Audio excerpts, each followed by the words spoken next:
Oke guys, welcome back to Daily Charting with Toshi, di mana kita akan daily chart your favorite cryptocurrencies. Oke, dalam 24 jam terakhir, cryptocurrency market terkoreksi tipis sebesar 0,04%. Dengan total market cap mencapai di 810 miliar US dollars. Dan untuk Bitcoin kita bisa lihat ada peningkatan tipis sebesar 0,14% dalam 24 jam terakhir dan sekarang ada di angka 16.859 ya. Nah, untuk Ethereum dia meningkat sekitar setengah persenan di angka 1.215 ya. Jadi hasil ekonomi kalender kemarin sebenarnya overall nggak terlalu bagus, tapi untungnya drop kemarin nggak terlalu lama ya, malah sedikit rally lagi ke atas. Nanti kita lihat secara detail di charting. Lalu untuk BNB dia terkoreksi sebesar setengah persenan di angka 247, lagi-lagi masih tertahan oleh angka 250-an ya. Lalu untuk XRP dia meningkat ya, dia meningkat sebesar 0,34%. Dogecoin meningkat sebesar 0,82% di angka 7 senan. Cardano lanjut lagi koreksi sebesar 0,57%. Dan Polygon Matic juga terkoreksi sebesar 0,22%. Jadi overall kita bisa di sini kecenderungannya ini kemungkinan besar Bitcoin dominan cenderung meningkat ke atas ya. Nah, kita sekarang akan masuk ke ekonomi kalender. Untuk data kemarin kita sudah bahas ya bahwa akan ada beberapa data penting, 3 tepatnya ya. Consumer confidence, lalu existing home, dan juga crude oil inventories. Nah, kalau kita di sini dari 3 ini cuma satu yang merah, artinya cuma satu yang bagus untuk kripto ya. Karena ini merah itu kenapa bagus untuk kripto? Karena merah ini adalah jelek untuk USD. Ya, seperti yang kita tahu korelasinya adalah negatif. Jadi hasil data yang bagus untuk USD adalah hasil yang jelek untuk kripto ya. Nah, jadi kalau kita dari 3, 2 hijau ya, jadi otomatis nggak terlalu bagus. Tapi untungnya apa? Untungnya hanya drop sementara saja, cuma beberapa jam, udah gitu sekarang cenderung almost balik lagi ke daerah kemarin ya, which is good. Nah, ini untuk yang kemarin. Untuk yang hari ini ada data yang nggak kalah penting. Data kali ini arguably bahkan lebih penting, yaitu adalah GDP ya. Nah, GDP ini tentu juga sangat akan menentukan apakah market masih punya demand atau tidak ya. Dan kalau kita lihat di sini ya, untuk GDP itu cara bacanya adalah kalau sesuai dengan forecast biasanya bagus untuk currency. Nah, jadi harapan kita sih ya kalau bisa jangan sampai pas banget lah ya. Jadi kurang lebih seperti itu untuk GDP. Dan selanjutnya initial jobless claim. Kalau initial jobless claim masih sama seperti kemarin ya. Harapan kita adalah meningkat. Karena seperti yang kita udah bahas di beberapa bulan lalu ya. Untuk the Fed bisa pivot adalah dibutuhkan inflasi rendah dan pengangguran di Amerika Serikat tinggi. Ya, tujuannya apa? Kalau inflasi rendah berarti mereka bisa printing money. Nah, kenapa mereka harus printing money? Karena banyak orang yang nganggur. Nah, supaya uangnya itu beredar lagi di market, supaya si ekonominya bergejolak lagi, nah mereka akan melakukan QE. Ya, jadi itu yang kita harapkan. Oke, jadi overall seperti itu ya. Sekali lagi untuk GDP kalau bisa sedikit lebih rendah. Untuk initial jobless claim kita berharap lebih tinggi daripada forecast ya. Oke, jadi kurang lebih seperti itu untuk ekonomi kalendernya. Nggak terlalu ribet hari ini, cuma 2 aja. Dan ini akan nanti keluar setengah 9 ya, setengah 9 malam.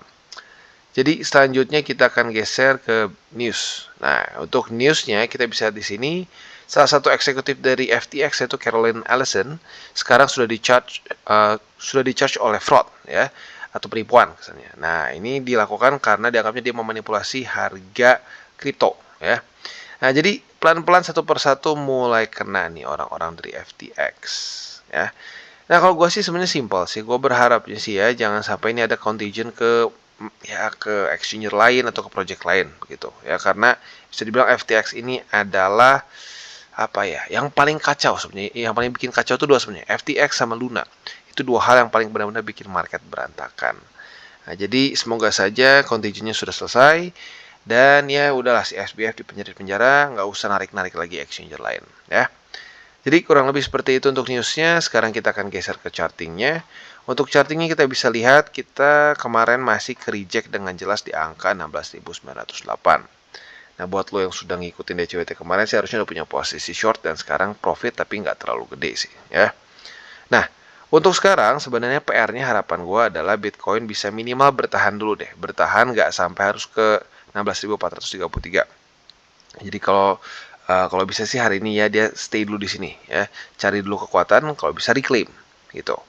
Nah, di waktu bersamaan, untuk secara struktur sayangnya, karena dia karena dia ketahan oleh si struktur, resisten di sini ya, maka ini mulai membuat suatu lower high ya. Jadi not looking extremely good. Ya, jadi semoga aja dalam beberapa hari ke depan dia bisa reclaim 16.900. Kalau bisa sekalian juga dengan MA20 sebagai support ya. Jadi dari resisten diubah menjadi support. Selanjutnya kita akan geser ke indeks dolar.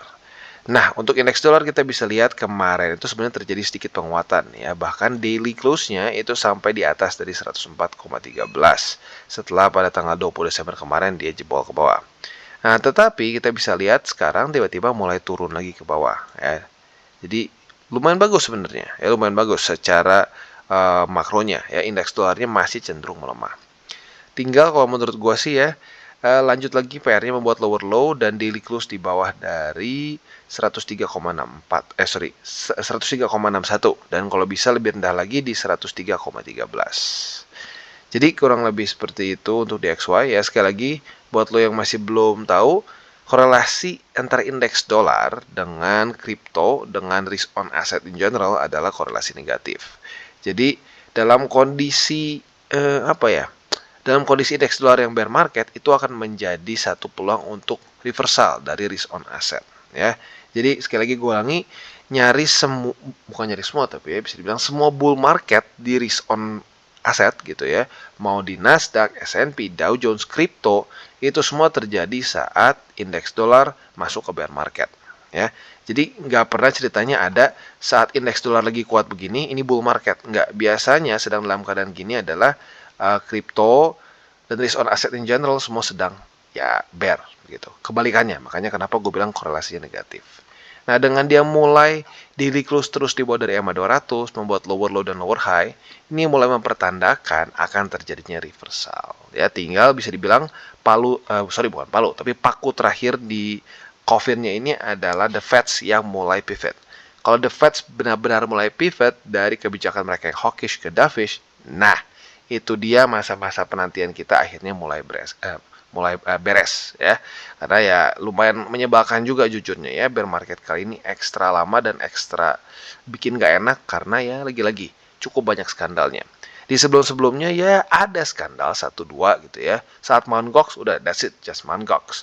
Tapi di siklus kita kali ini ya, kita coba bikin listnya. Ada Luna, ada Voyager, ada Hodlnaut, ada FTX, ada apa lagi? Banyak banget ya. Jadi ya memang berantakan intinya ya. Tapi nggak apa. Itu memberikan kita chance untuk akumulasi lebih rendah daripada harapan kita ya, which is good. Jadi kurang lebih seperti itu untuk makronya. Dan seperti biasa kita akan geser ke buy limitnya. Tetapi sebelum kita geser ke buy limit, seperti biasa gue harus disclaimer dulu bahwa DCWT ini dan semua konten dari TCI bukanlah financial advice ya. Tujuannya adalah untuk edukasi dan membiasakan para subscriber gue untuk lebih mengerti charting. Lalu bagaimana cara untuk mendukung TCI? Ada banyak caranya. Lo bisa like our video, bisa share our video, bisa juga menggunakan link reflektor di bawah. Oke, sebelum kita lanjut, kita akan dengar dulu pesan-pesan dari sponsor kita pada hari ini. Oke, today's video is brought to you by Bybit. Di mana kita bisa lihat di sini, Bybit sedang ada kompetisi trading derivatif tahun baru. Dan kita bisa memenangkan total hadiah mencapai 100.000 USDT, yaitu 1,5 miliar rupiah. Ya, luar biasa. Nah, kalau kita di sini, total event ini berlangsung dari tanggal 16 Desember sampai tanggal 9 Januari. Lebih tepatnya untuk pendaftaran dari tanggal 16 Desember sampai 5 Januari dan periode perdagangan dari tanggal 23 Desember sampai 9 Januari. Jadi buat lo yang tertarik masih ada waktu ya. Nah, kalau kita lihat sekarang ya, total hadiahnya di 4.000, nanti bisa mencapai 50.000 dan sekarang sudah ada 561 peserta yang bergabung dan ada 30 perkiraan pemenang ya. Nah, jadi bagaimana cara untuk bisa mendaftarkan diri kalian? Yang pertama, klik tombol daftar sekarang untuk mendaftarkan diri ke kampanye ini. Yang kedua, miliki setidaknya 50 USDT atau aset yang bernilai setara dalam akun derivatif Anda, tidak termasuk akun sekunder. Dan kompetisi ini hanya diikuti oleh pengguna dari Indonesia, Thailand, dan Filipina saja, ya. Nah, peringkat kompetisinya juga akan diupdate secara real time, ya. Nanti akan diperbarui setiap hari Selasa dan Jumat sekitar pukul 5 waktu Indonesia Barat. tentunya 5 sore di sini ya. Nah, jadi acara pertama yaitu adalah kompetisi volume perdagangan individual dan menangkan 50.000 token USDT. Ya, jadi ini simple. Semakin besar volume yang kalian generate, semakin besar juga ada 50.000 USDT yang kalian bisa dapatkan ya. Bagannya seperti ini. Nah, acara kedua kita bisa di sini ada airdrop sebesar 3.000 USDT yang kalian bisa ikuti. Dan acara ketiga ada juga kompetisi LNR percentage dari tim afiliasi untuk memenangkan 50.000 lagi token USDT ekstra. Seperti ini bagannya. Jadi buat lo yang tertarik, monggo silahkan bisa ikuti. Dan sebelum kalian join ya, gua sarankan lu baca semua syarat dan ketentuan. Apabila sudah setuju dan nyaman dengan semua syarat dan ketentuannya, monggo ikutan dari promo Bybit ini. Oke, dan yang pertama kita akan masuk dulu ke Bitcoin. Nah, untuk Bitcoin kita bisa lihat ya, posisi short kita kemarin sedang dalam keadaan profit tapi tipis.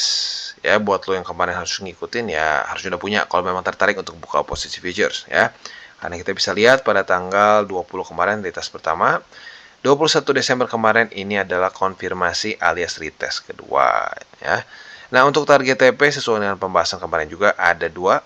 Yang pertama adalah target TP yang lebih konservatif, yaitu di 16.433. Untuk yang lebih agresif, itu bisa dipertimbangkan di 16.282. Ya. Jadi itu kurang lebih untuk posisi short di Bitcoin.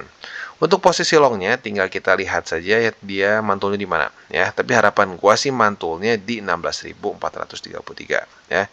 Jadi kalau dia bisa seperti ini ya, retest 1, retest 2, nah mantul di sini ini lebih bagus daripada ke bawah. Tujuannya apa? Tujuannya supaya secara struktur masih membuat minimal nggak sampai membuat lower low begitu. Ya dia masih mantul di tempat yang sama, semoga saja double bottom begitu.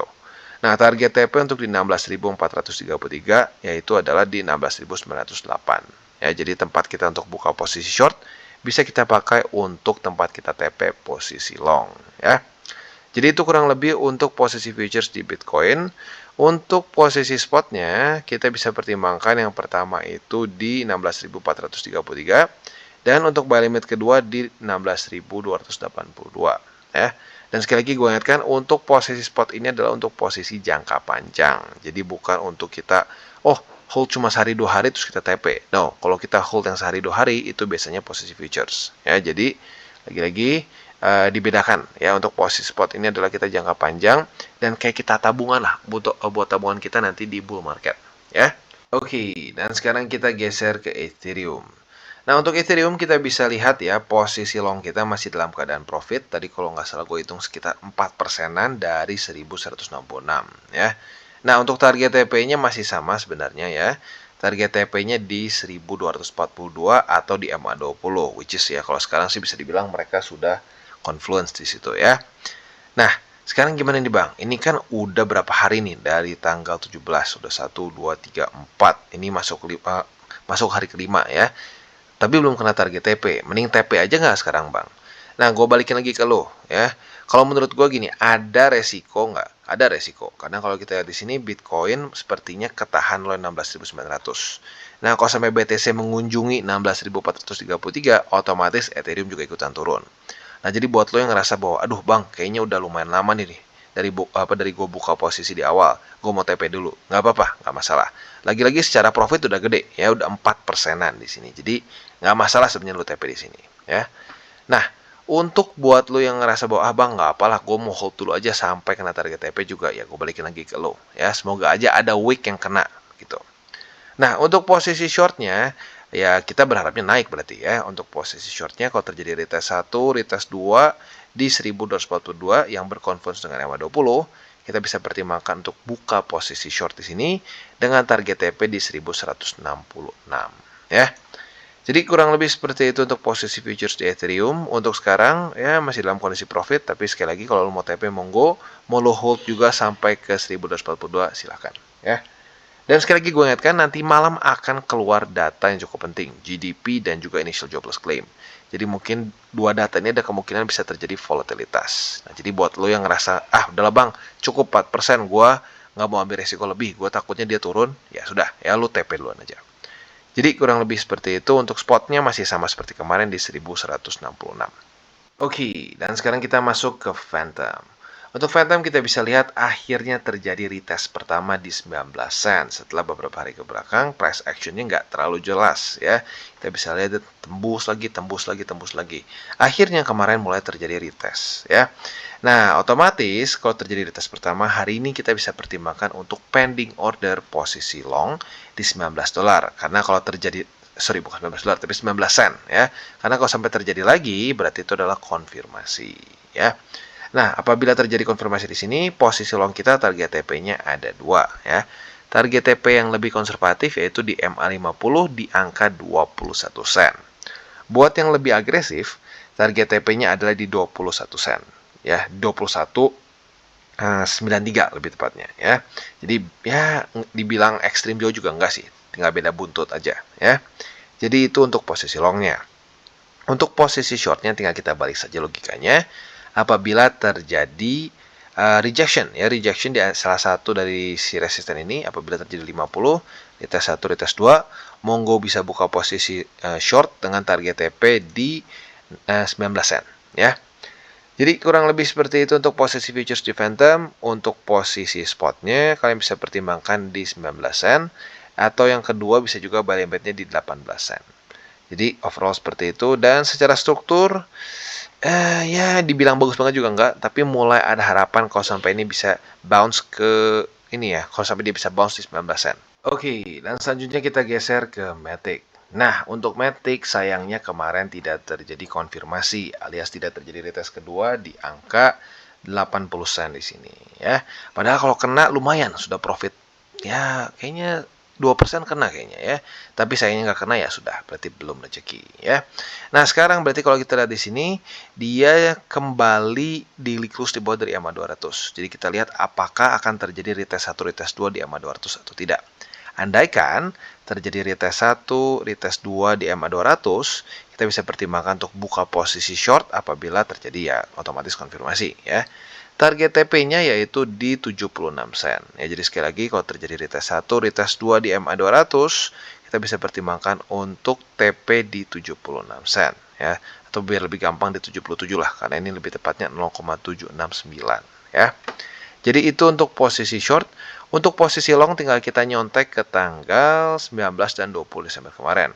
Apabila terjadi retest 1, retest 2 di sini, monggo kita bisa buka posisi long dengan target TP-nya antara di MA 200 atau di 80 sen. Kayaknya by the time ini sampai retest 1, retest 2 kemungkinan besar udah super dekat ya. Jadi ya dibilang agresif, konservatif nggak juga karena ya lagi-lagi terlalu dekat ya. Jadi itu untuk posisi futuresnya. Untuk posisi spotnya sekarang sama dengan posisi long, yaitu di 77 sen. Secara struktur jujurnya nggak ekstrim bagus ya untuk Matic, karena kalau kita lihat di sini sejak dia drop parah di November kemarin di sini ya, tentunya gara-gara FTX ya, dia masih cenderung membuat lower low, lower high, lower low, lower high dan seterusnya ya. Jadi harapan gue sih dia bisa masuk lagi minimal ke sini nih, ke 95 sampai 86 sen. Oke, dan sekarang kita masuk ke Atom atau Cosmos. Jadi kita bisa lihat di sini dari tanggal berapa nih? 20 sampai tanggal 20 sampai tanggal 21 kemarin ada retest 1, retest 2. Nah, otomatis buat lo ngikutin ini sudah kena posisi short ya. Nah, kalau kalian sudah punya posisi short sekarang sedang dalam keadaan profit tapi nggak terlalu gede ya. Target TP-nya di mana? Target TP-nya adalah di 8 dolar lebih 58 sen. Struktur yang baru terbentuk pada tanggal 16 dan 17 Desember kemarin. Nah, buat yang kemarin ketinggalan gimana bang? Nggak apa-apa, lu bisa pertimbangkan untuk pending order posisi short di 8 dolar lebih 99 sen. Ya. Nah, jadi kurang lebih seperti itu untuk posisi shortnya. Untuk posisi longnya kita bisa nyontek ke tanggal 19 dan 20 Desember kemarin. Apabila terjadi retest 1, retest 2 di sini, ya, kayak gini nih, percis ya, retest 1, retest 2, kita bisa pertimbangkan buka posisi long dengan target TP di 8 dolar lebih 99 sen. Ya. Jadi kurang lebih seperti itu untuk posisi futuresnya, quite simple ya, dan masih price range jelas banget di daerah sini. Untuk posisi spotnya masih sama juga dengan posisi si long ya, bisa pertimbangkan di 8 dolar lebih 58 sen. Jadi kurang lebih seperti itu untuk Atom. Dan juga ini dia ending dari DCWT kita pada hari ini. Seperti biasa gue gak akan lupa untuk mengingatkan jangan pakai uang panas. Itu adalah yang paling penting ya. Bahkan lebih penting daripada TA. dan lebih penting daripada fundamental, ya. Karena kalau udah pakai uang panas, nggak tahu kenapa selalu gampang banget buat kena liquid dan gampang banget cut loss.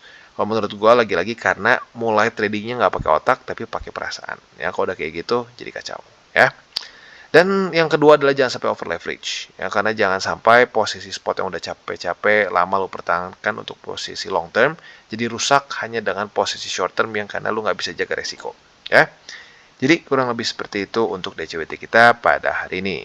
Oke guys, jadi itu adalah akhir dari segmen DCWT kita pada hari ini. Dan jangan lupa bagi kalian yang merasakan manfaat dari segmen ini, jangan lupa untuk share ke teman-teman kalian. Dan apabila lu pengen mensupport channel kita, ya TCI, jangan lupa untuk menggunakan link referral kita di bawah. Nggak wajib, ya, tetapi apabila lu menggunakan link referral kita di bawah, ada macam-macam, ya, dari Bybit, Huobi, Maxi, toko kripto, dan banyak lagi, ya. Ya, walaupun nggak wajib, tapi kalau menggunakan link referral kita, lu secara langsung membantu perkembangan dari TCI. Dan satu lagi, jangan lupa juga untuk join Telegram group kita, di mana kita bisa ngobrol-ngobrol santai mengenai dunia cryptocurrency secara dua arah. So, jangan lupa untuk like, subscribe, klik the bell icon, and see you on the next video.